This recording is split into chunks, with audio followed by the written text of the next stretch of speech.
Ce mec a inventé la plus petite maison transportable au monde. Déjà, la maison, elle est positionnée sur un vélo. Du coup, il va nous ouvrir la porte pour nous faire une présentation, mais déjà, la porte, on dirait une porte de frigo.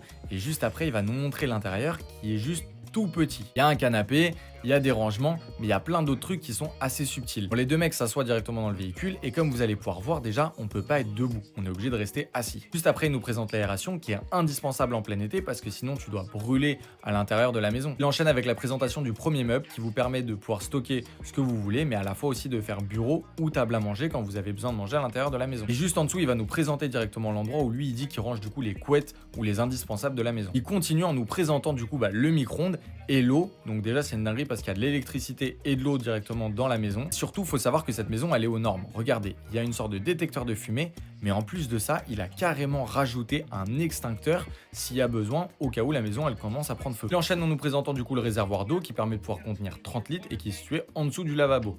Et il nous montre aussi du coup l'endroit qui permet de pouvoir stocker les assiettes ou la vaisselle. Forcément, il va terminer par nous montrer du coup comment fonctionne le lit. Franchement, je trouve que le mec est assez intelligent parce que du coup, vous avez juste à déclipser les deux oreillers et venir les positionner juste à la place du mec et c'est ce qui vous permet du coup d'avoir une sorte de grand lit assez agréable.